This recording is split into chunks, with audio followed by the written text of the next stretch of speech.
Pembangunan infrastruktur yang saat ini sedang dilakukan oleh pemerintah Indonesia secara besar-besaran bukan hanya sekedar membangun beton saja, tetapi juga membangun peradaban baru untuk negara Indonesia maju. Menurut Jokowi, pekerjaan besar tersebut tidak akan langsung dapat dirasakan oleh masyarakat, melainkan untuk masa depan. Suka atau tidak, risiko itu memang harus diambil.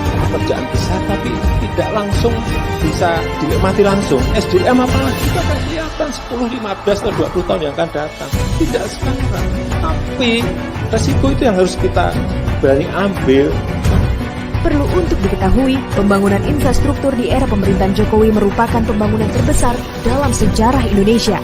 Dengan total pembangunan 3.194 km jalan perbatasan, 1.387 km jalan tol, 812 km rel kereta api, 15 bandara, 136 pelabuhan, serta 65 bendungan. Di masa mendatang, setidaknya Indonesia akan menghadapi 10 perubahan besar di tingkat global, mulai dari demografi dunia hingga perubahan geopolitik dunia. Dalam hal ini, pemerintah telah menyiapkan 4 pilar untuk menghadapi perubahan tersebut, di antaranya pembangunan manusia dan penguasaan iptek, pembangunan ekonomi berkelanjutan, pemerataan pembangunan, serta ketahanan nasional dan tata kelola kepemerintahan. Program infrastruktur dan sumber daya manusia yang saat ini gencar dilaksanakan bukan semata-mata untuk pencitraan saja, akan tetapi demi kelanjutan masa depan Indonesia. Kalau tidak dipersiapkan dari sekarang, kemungkinan Indonesia akan semakin tertinggal dengan negara-negara lainnya.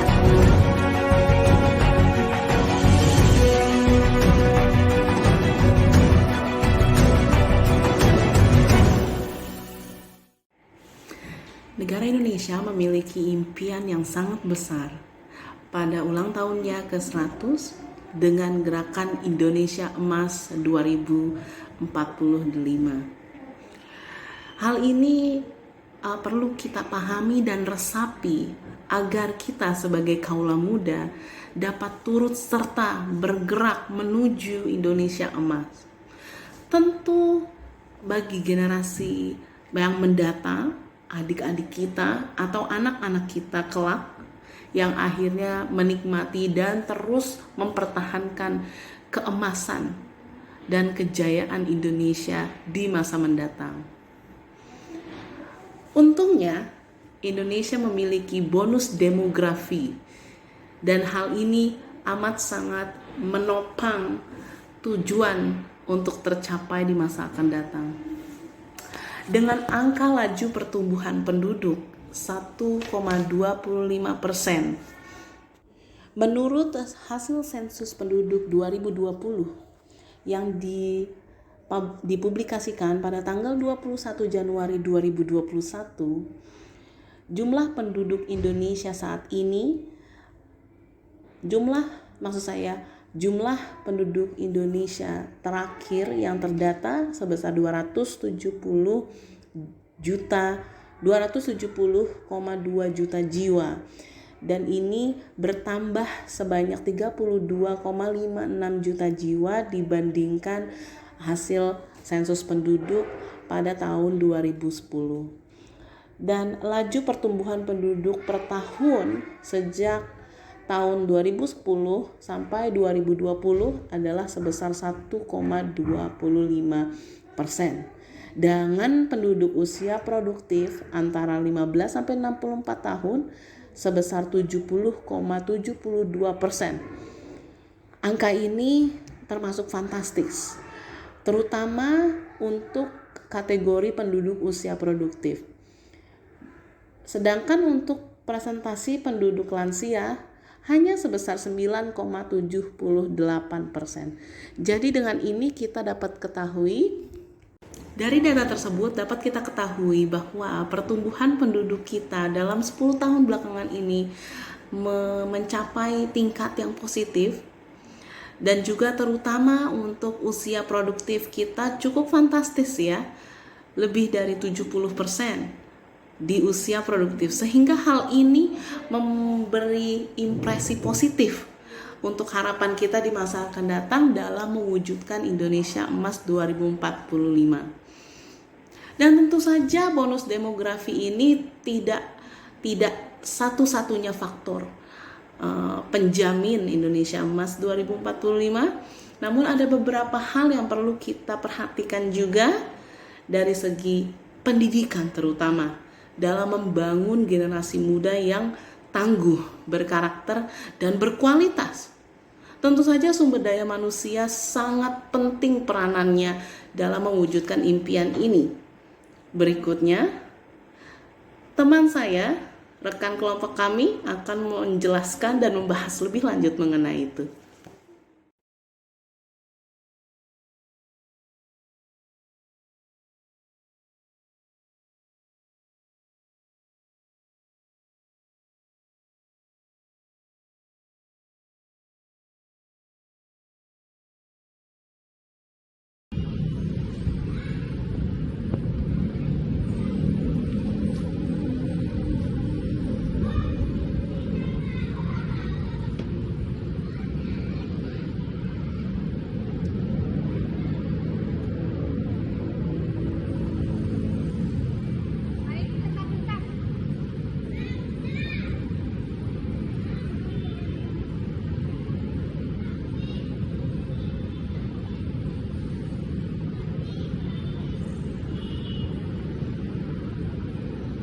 Assalamualaikum warahmatullahi wabarakatuh. My name is Noval Widyaputra. Sekarang kita ada di tahun 2023. Kita akan berbicara sedikit panjang ke tahun-tahun yang akan datang, tepatnya. Pendidikan karakter adalah suatu sistem pendidikan yang bertujuan untuk menanamkan nilai-nilai karakter kepada peserta didik yang ada di dalamnya. Terdapat komponen pengetahuan, kesadaran, kemauan, serta tindakan untuk melakukan nilai-nilai tersebut. Pendidikan karakter atau karakter education sangat erat hubungannya dengan pendidikan moral, di mana tujuannya adalah untuk membentuk dan melatih kemampuan individu secara terus-menerus guna menyempurnakan diri ke arah hidup yang lebih baik. Fungsi pendidikan karakter. Secara umum, fungsi pendidikan ini adalah untuk membentuk karakter seseorang peserta didik sehingga menjadi pribadi yang lebih bermoral, berakhlak mulia, bertoleran, tangguh, dan berperilaku baik. Adapun beberapa fungsi pendidikan karakter sebagai berikut.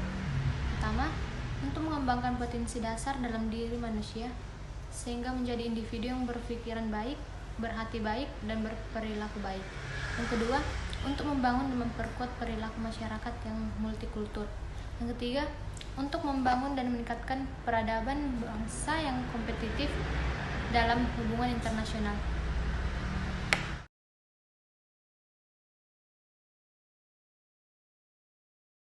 Sains adalah suatu cara untuk mempelajari aspek-aspek tertentu dari alam secara terorganisir, sistematis, dan melalui metode-metode saintifik yang terbakukan. Dengan adanya sains, ilmu tersebut kemudian diterapkan dan bermanfaat sebagai alat yang mampu membantu manusia untuk hidup dan juga bertahan hidup. Sains sendiri sebenarnya memiliki definisi yang lebih luas lagi. Meski demikian, pada hakikatnya sains ini merupakan ilmu yang sifatnya universal dan juga objektif. Sehingga di dalam ilmu sains terdapat penelitian yang harus dilakukan secara empiris dan juga disusun secara sistematis. Sains ini mulai dipelajari di bangku sekolah, kemudian semakin tinggi didalami ketika jenjang perguruan tinggi.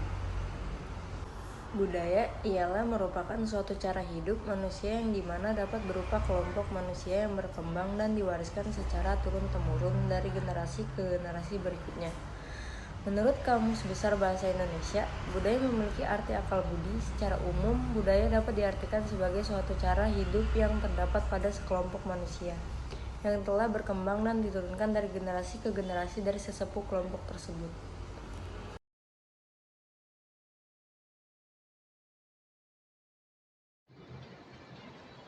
Indonesia merupakan salah satu negara yang mempunyai kebudayaan yang sangat beraneka ragam.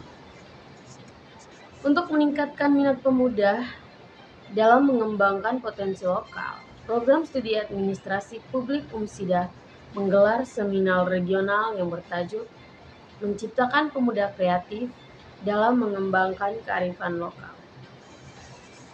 Jadi, peran pemuda sangatlah penting guna terwujudnya Indonesia Emas di tahun 2045. Pemuda sangat diperlukan di setiap era untuk membawa perubahan. Dalam dunia politik, pemuda bisa menjadi objek tarik-menarik kepentingan, jumlah pemilih pemula, dan pemuda yang besar menjadi target suara politik.